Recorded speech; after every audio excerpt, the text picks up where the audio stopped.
Hi guys, welcome back to CJ's Keto Kitchen. Tonight we are going to be making a warm autumn classic, and it is going to be apple cobbler, but it's going to be keto. So come along with me and let's get started.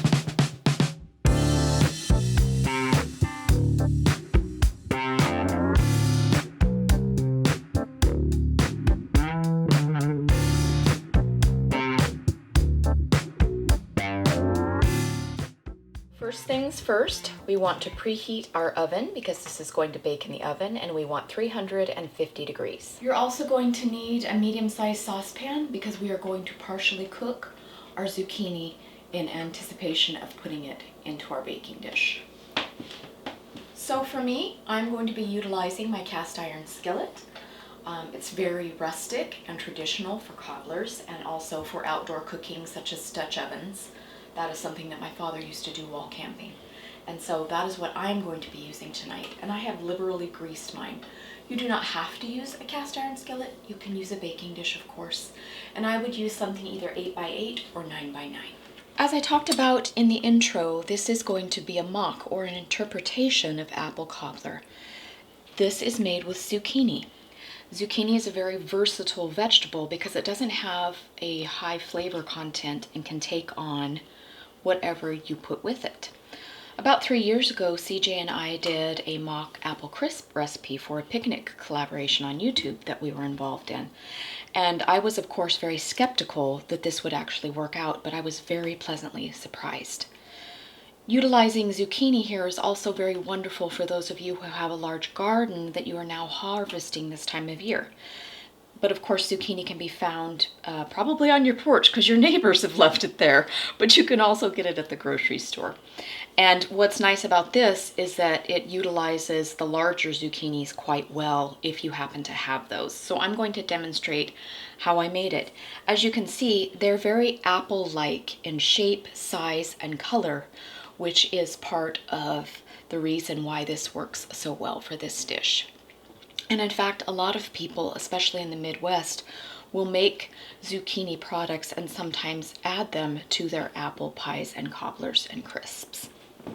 So what I have done is I have taken my zucchini, peeled it. It is essential that you peel it because the outer rind can be a little tough, and also that is part of the reproduction, is you want that green gone so that it mimics apples more effectively. Then you also want to core it, and what I have done to do that is I simply took just a kitchen spoon and just scraped out the seeds. The seeds are very watery, and we don't want that in our dish. So then what I do after I have done that is I simply just chop them about the same circumference that you would chop apples for this dish if you were making a traditional apple cobbler or crisp. And you can see by chopping it this way, it has formed the little crescents. So if you wanted, you could just cube it like you would, say, a squash. Speaking of other types of squash, I have heard that this nature of dish is also very popular using chayote squash, which is a kind of a pale green gourd, but it is similar in texture to this. So I have not tried it, but other people have said that it is quite authentic as well. So I'm just going to finish this here. And I have about roughly 6 cups of cut up zucchini.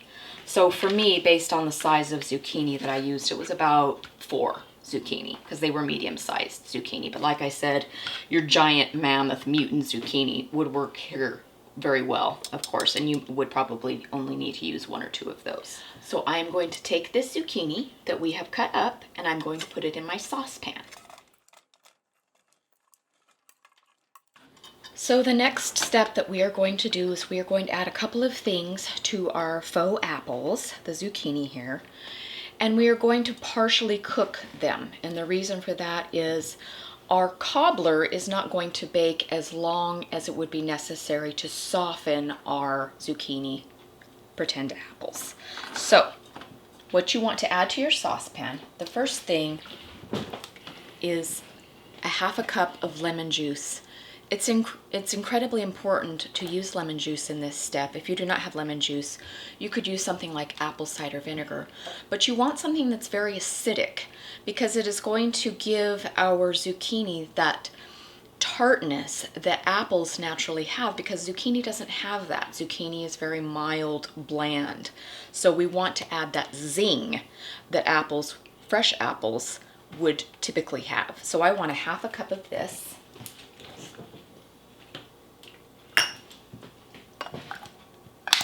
And there's no need to use fresh lemon juice here unless you just happen to have lemons, because it's simply being cooked. In addition to this, I'm going to add a half a cup of water. So I'm now going to turn my saucepan onto a simmer so that we can get these cooking. And this is going to cook for about 10 minutes or so, just until they start to break down a bit.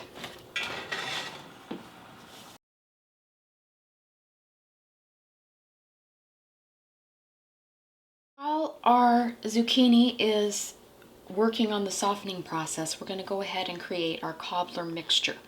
So you want to start with 1 cup of almond flour. I'm going to use about 1/4 cup of Sucrin Gold, which is a brown sugar alternative sweetener. Then we want our leaveners, and I'm going to be using both baking powder and baking soda here, just a little bit of each. So I want 1/2 teaspoon of each leavener.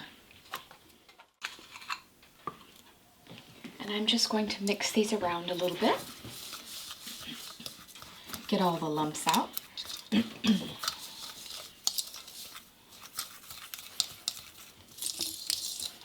Okay, so I have gotten the lumps out.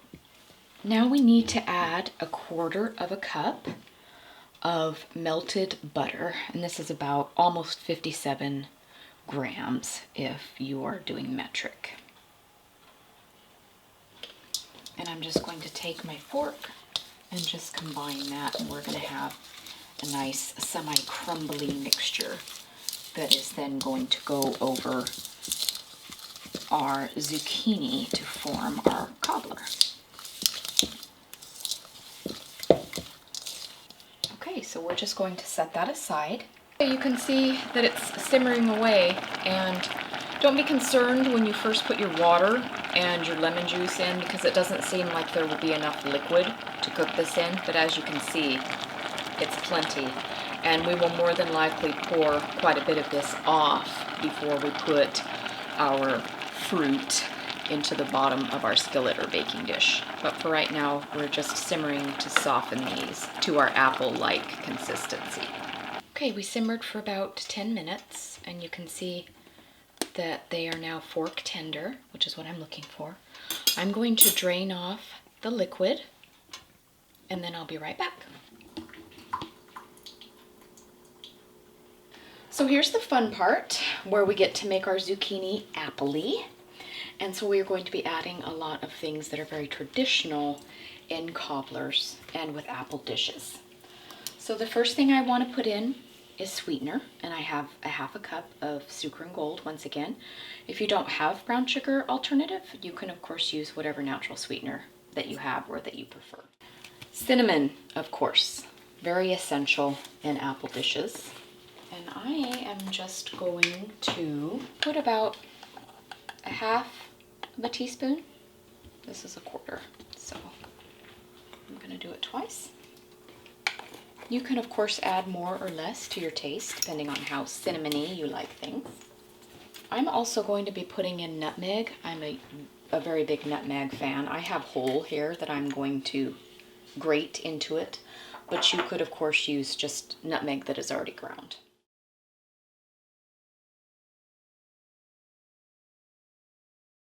I'm going to be using a little bit of ground allspice. Sometimes people think that allspice is a combination of different spices, but it is actually a berry all on its own. But it does mimic a lot of the flavors that your traditional pie spices have. I'm going to put about 1/8 teaspoon in there because it's quite strong. And then lastly, I am going to be putting in vanilla extract. But I have combined my vanilla extract with a little bit of vanilla bean powder. I have used this before in some of our recipes, and I wanted to continue to utilize it since I did buy it. It is just Madagascar vanilla beans that they have dried and powdered, but you have to kind of reconstitute it so it can bloom. If not, you really don't get the vanilla flavor. So I have just put the powder into a little bit of my extract and just let it sit for about 5 to 10 minutes. So it has opened up the true vanilla flavor. So I'm just going to put that in the dish. And you can, of course, just use regular vanilla extract. So we're just going to stir everything around into our fruit.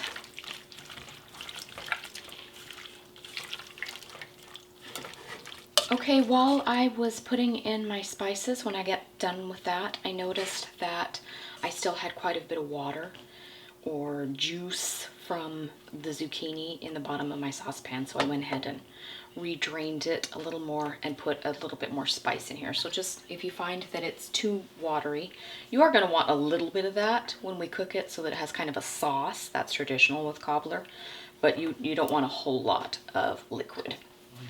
So I have my skillet, and I did liberally grease it with just butter.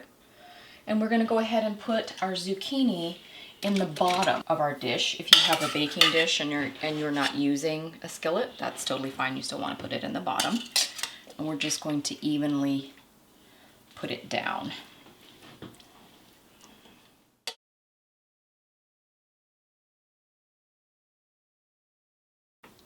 Okay, so everything is evenly down on my skillet. Now, for good measure, I am going to sprinkle just a bit more cinnamon because I'm a very spicy gal and I do like it really spicy. But like I said, you use the spice level that you prefer. Remember, we have our cobbler topping that we made earlier while we were waiting for our zucchini to simmer. So I'm just going to go ahead and start putting this over our fruit just in a random pattern.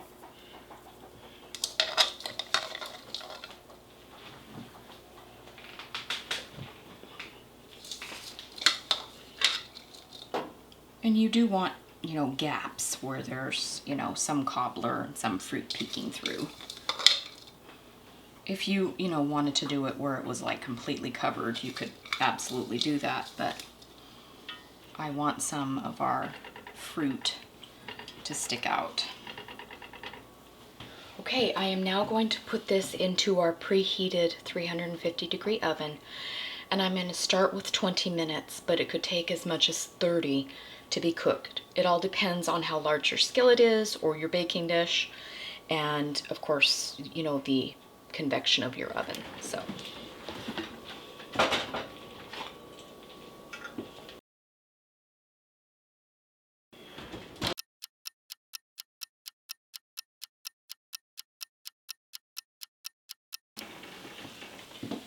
okay, here we go. There she is, nice and golden brown and bubbly. And my cobbler took about 25 minutes. So as with all baked dishes, you do want to let this sit for about 10 to 15 minutes. Let all the juices go back in and season up our cobbler topping and just kind of settle. And then we'll go ahead and serve it, and we'll let CJ have some delicious autumnal goodness.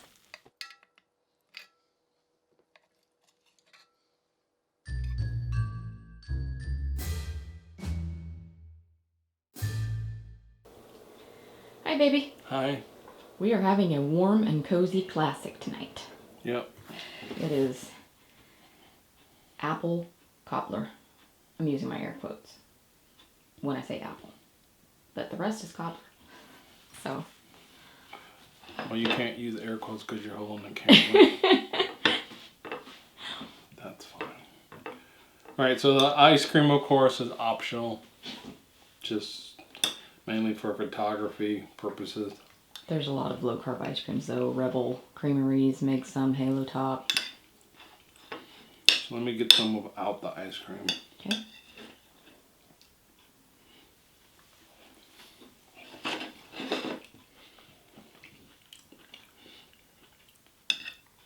certainly got the texture of apples.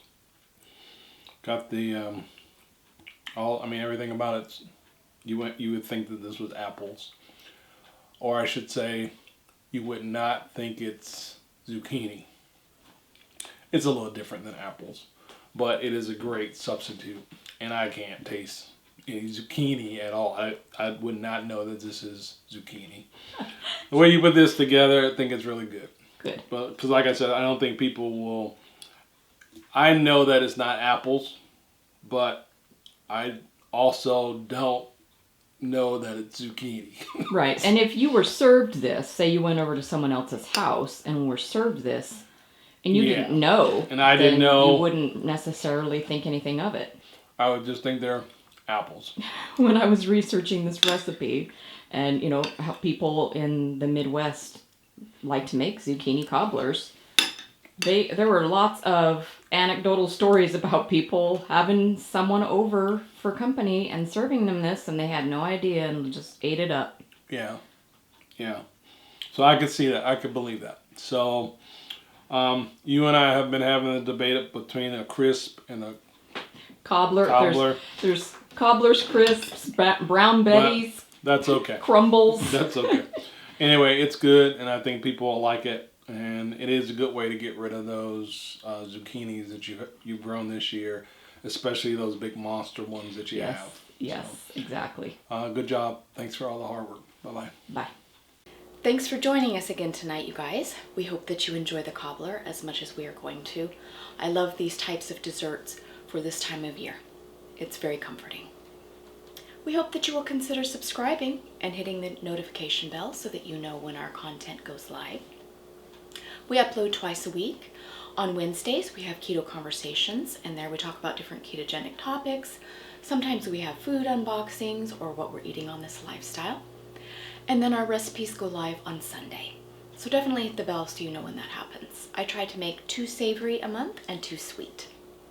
We are also on social media. We're on Instagram, Facebook, Twitter, and Pinterest.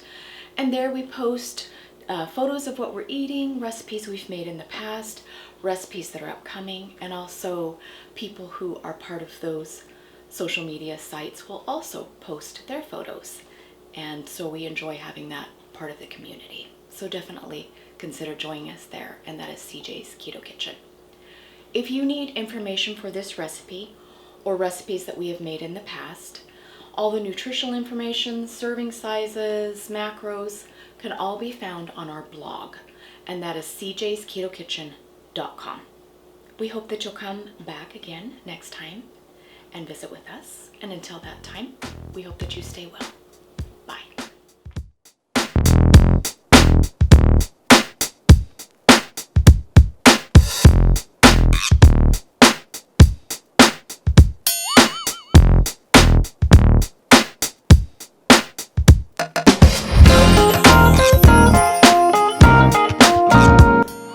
Okay, I want you to tell me what you think about my apple pie. Okay. You told me that I should stop being a YouTuber and just make treats. It's really good. Is it really good? You like it a lot, huh? Yeah. Okay, good.